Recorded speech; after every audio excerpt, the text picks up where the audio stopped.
Hola queridos amigos y bienvenidos a esta edición de Apologética con Marta. En el programa anterior sobre el mal, estudiamos sobre el origen del mal y la naturaleza del mal. La conclusión a la que llegamos fue que, aunque Dios creó todas las cosas fueron creadas buenas y perfectas.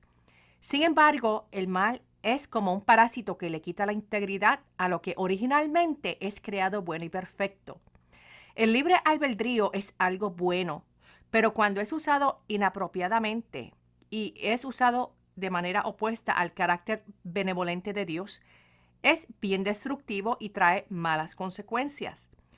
Hoy seguimos con el estudio sobre el mal, pero el enfoque es en la duración del mal y el propósito del mal. ¿Cuánto dura el mal? ¿Ha existido el mal desde siempre? Los ateos dicen que si existe un Dios todopoderoso y benevolente, ¿cómo entonces es posible que el mal aún existe? El hecho de que el mal está aún presente en el mundo, para el ateo esto es indicación de que Dios no tiene el poder o el deseo de destruir el mal. Por lo tanto, Dios no es todopoderoso ni es benevolente. Para el deísta, el mal va a continuar hasta que el ser humano o Dios erradique el mal. En la filosofía del finitismo no existe una garantía de que el mal algún día sería derrotado por Dios o por el hombre.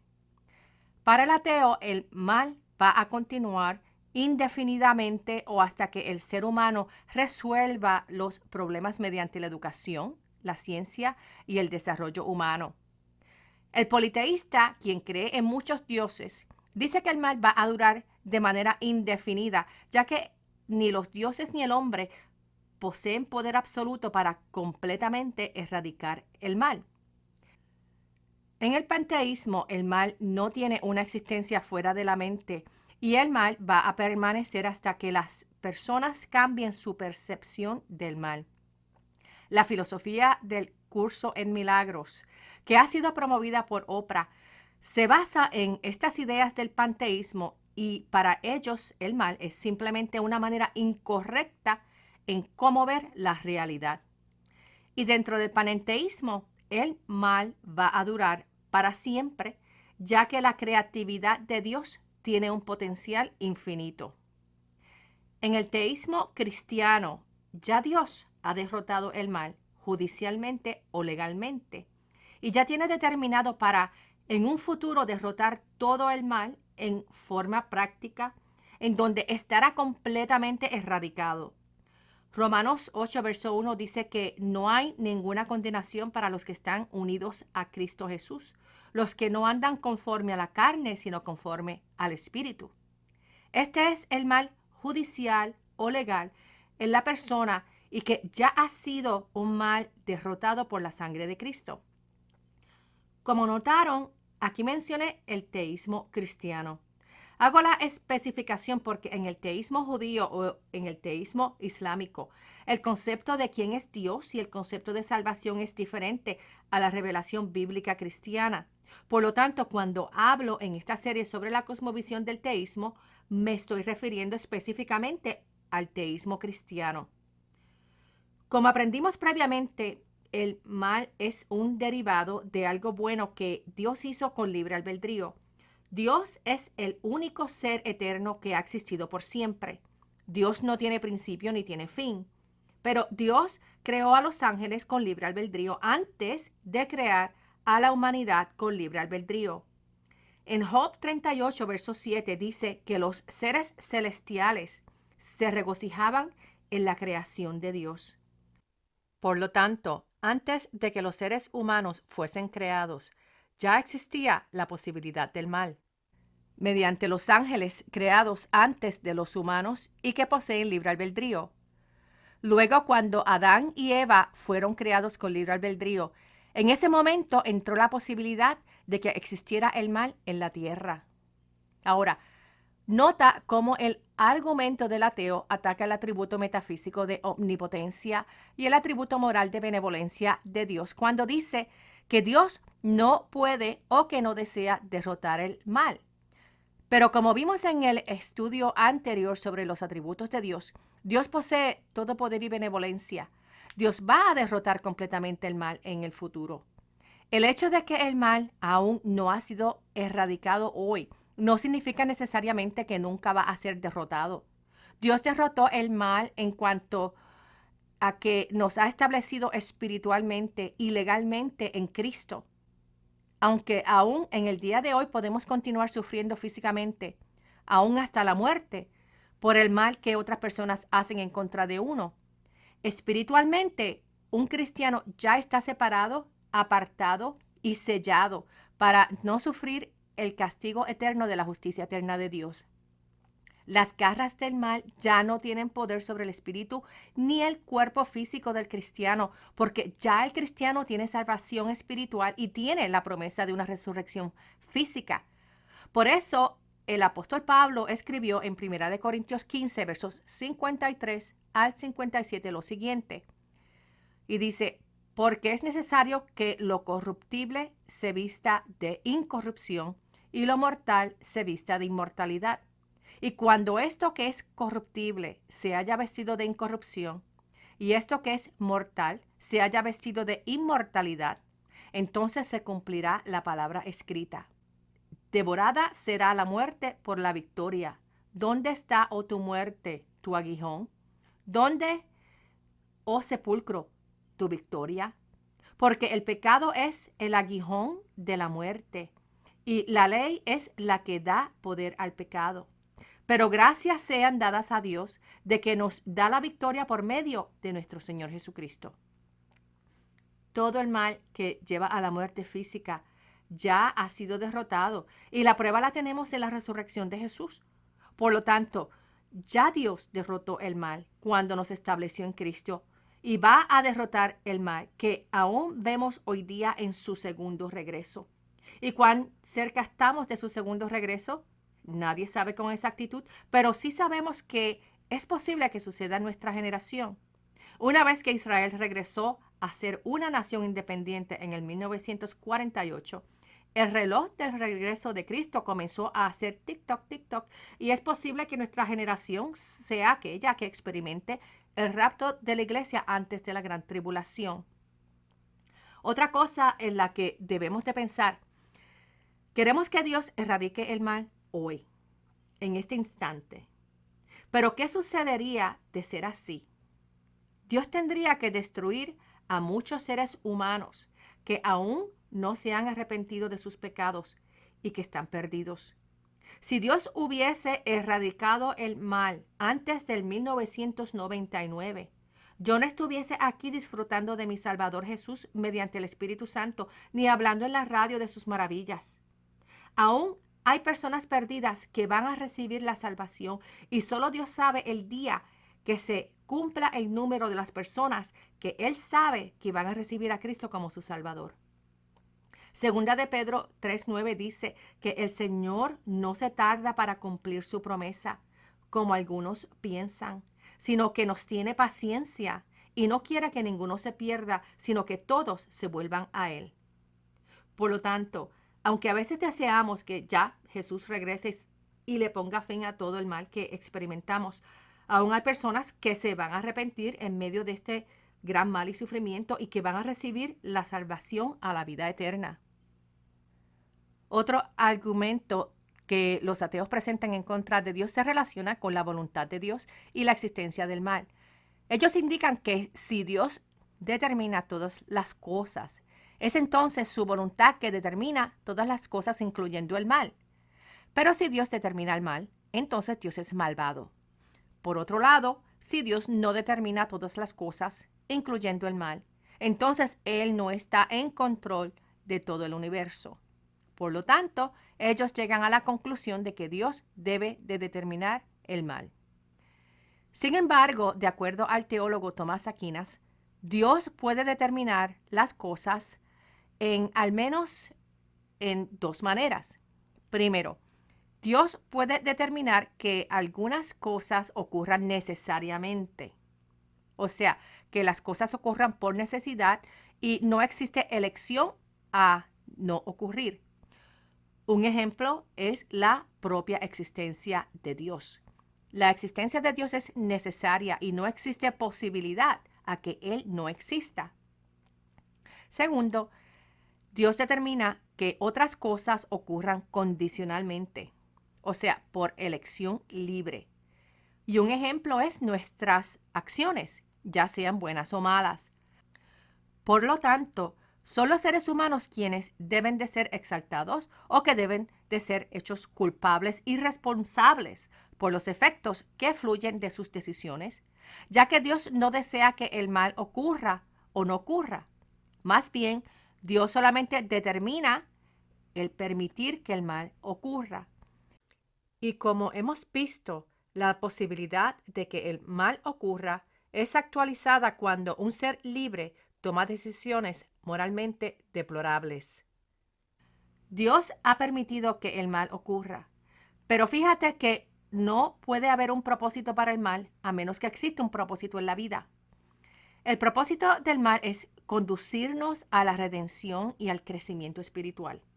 ¿Y cómo uno es redimido? Mediante Cristo. Mateo 22, verso 37 dice, amarás al Señor tu Dios con todo tu corazón y con toda tu alma y con toda tu mente. Y Juan 17, verso 3 dice, y esta es la vida eterna, que te conozcan a ti, el único Dios verdadero, y a Jesucristo, a quien has enviado.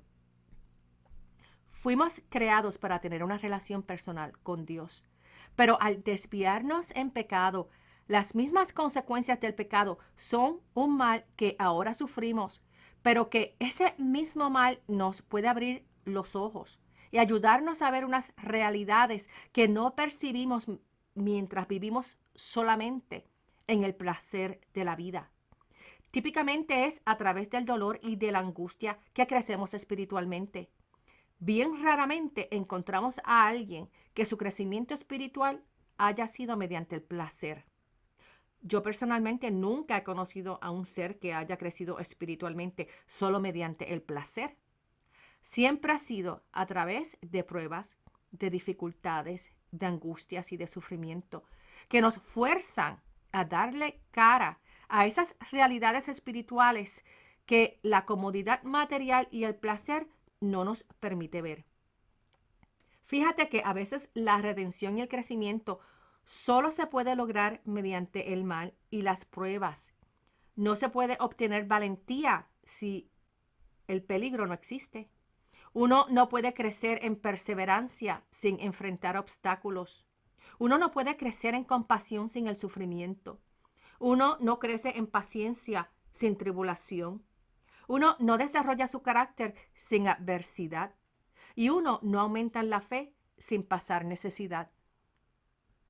Pero a través de la historia encontramos a personas que rechazan la redención y el crecimiento espiritual bíblico y desarrollan unas filosofías como la de eliminar a Dios para ellos poder tomar control de sus vidas aparte de Dios y tener un propósito en la vida que no incluye el programa de Dios. Uno de estos casos es la vida de Friedrich Nietzsche. Nietzsche era un filósofo alemán con una historia bien triste. Él creció en un hogar cristiano. Sus dos abuelos habían sido ministros cristianos y su padre fue un pastor luterano. Pero Nietzsche rechazó el cristianismo y formuló su famosa filosofía que se conoce como la muerte de Dios. Cuando Nietzsche dijo que Dios estaba muerto, él no quería decir que un Dios literalmente murió. Lo que él quería decir era que en la civilización occidental la creencia en Dios estaba muerta. Los filósofos occidentales ya no aceptaban a Dios o buscaban obedecerle. O sea, de acuerdo con la filosofía occidental, ya Dios no existía. El humanismo reemplazó el cristianismo como el fundamento del pensamiento occidental. La parábola famosa que Nietzsche creó se conoce como el loco. Y la parábola dice así. Un loco se apareció en el mercado por la mañana, sosteniendo una linterna encendida a la luz del día. Él asustó a todos gritando, «¡Busco a Dios! ¡Busco a Dios!». La gente se burlaba de él y le decían, «¿Tú piensas que Dios está perdido? ¿Se está escondiendo él?». El loco saltó de entre la gente, sus ojos enloquecidos de alarma y llorando dijo, ¿en dónde está Dios? Yo te voy a decir en dónde está Él. Lo hemos matado, tú y yo. Todos nosotros somos sus asesinos.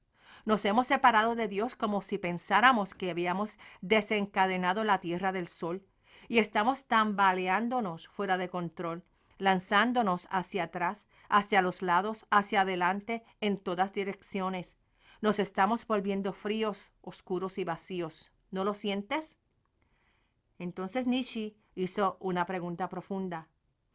¿Cómo vamos a consolarnos nosotros, los asesinos de todos los asesinos? El filósofo entendió la implicación de lo que él estaba abogando. Al remover a Dios de nuestra vida, estamos quitando nuestra fuente de consuelo y despojándonos de la esperanza y de la paz. Estamos cruzando la línea de la desesperación. Nietzsche pensó que después de un tiempo inicial de caos y de desesperación, su filosofía de que Dios está muerto prepararía el camino para que un superhombre más grande viniera y se hiciera cargo de la raza humana. Alguien que podría llevar a la humanidad a su cenit. Pero la insanidad que él predijo para el mundo cayó sobre sí mismo. Aparentemente, al él ser incapaz de vivir con sus propias creencias, Nietzsche vino a ser cada día más y más irracional. Un día él colapsó en una calle en Turín y fue llevado a un asilo. Por los últimos 12 años de su vida él estuvo demente. Él mismo vino a ser un hombre loco al cuidado de su madre, quien era una cristiana devota. Y el superhombre que él predijo para el mundo fue personificado en uno de sus más grandes discípulos, quien fue Adolfo Hitler. Y Hitler fue el líder alemán nazi responsable de sobre 10 millones de personas en campos de concentración. Nietzsche tuvo mucho conocimiento sobre Dios, ya que por generaciones vino de una familia de ministros cristianos. Él estaba expuesto a conocer sobre la existencia y la benevolencia de Dios. Sin embargo, la filosofía del ateísmo vino a ser su Dios, y él levantó su puño ante su creador y pretendió hacer posible la imposibilidad de eliminar la existencia de Dios. Con su juego mental de negar a Dios, él removió de su vida a aquel que es la fuente de consuelo, de esperanza y de paz. Ya que en su mente él había eliminado la existencia de Dios, entonces la solución para el mal, eliminar el mal, la ignorancia, las enfermedades y los males sociales y morales radicaban en el superhombre que un día se levantaría a dirigir a la humanidad. Al abandonar la creencia en la realidad de cómo son las cosas según Dios ha revelado, él fue víctima de su propio sistema filosófico irracional y el cual lo llevó a la locura. Dios permitió que él experimentara las consecuencias de sus propias creencias. C.S. Lewis escribió que solo hay dos clases de personas: los que le dicen a Dios, hágase tu voluntad, y a los que Dios les dice, está bien, hágase tu voluntad. Una vez escuché a un consejero matrimonial decir que cuando se reúne con parejas que están pasando por crisis, muchas veces ellos no van con un corazón y una mente abierta para enfrentar los conflictos y mejorar la relación matrimonial, sino que van al consejero ya con la mente hecha y solo buscan que el consejero tome parcialidad y le muestre al esposo o la esposa en oposición que él o ella tiene toda la culpa. En realidad, no tienen un compromiso para ver cuál es la raíz del problema y del mal que agobia la relación. Ese es un cuadro de nosotros mismos. Nosotros que somos parte de la iglesia, somos descritos como la novia de Cristo. Cuando pasamos por momentos difíciles, muchas veces nos sentamos a orar, pero no para escuchar de Dios y que nos deje saber cuál es el verdadero problema, sino que le presentamos una letanía de quejas y demandas para que Él arregle el mal que nos rodea. ¿Y sabes por dónde Él va a empezar a arreglar el mal? Así es. Comenzará con la misma persona que hace esas demandas. Si le abres tu corazón a Dios, el Espíritu Santo te va a demostrar el propósito del mal que estás sufriendo. Si no te lo revela hoy, tal vez te lo va a revelar en el mañana. Pero puedes tener la certeza de que en lo que Él te revela todos los detalles, los propósitos y las razones, Él va a caminar a tu lado. Él fortalecerá tu fe. Él te dará perseverancia. Él pondrá una visión nueva en ti. Él te llenará de sabiduría y Él te proveerá de su paz y de su amor. Recuerda siempre que Cristo te ama, hoy y siempre por los siglos de los siglos. Amén. Te invito a que visites mi página en línea apologéticaconmarta.org y las páginas en Facebook o YouTube, en donde puedes encontrar todos los programas radiales en archivo y otros recursos que te ayudarán a ampliar tu fe en Jesús y a ampliar tu conocimiento en la apologética cristiana. Que Dios los bendiga y hasta el próximo programa. Chao.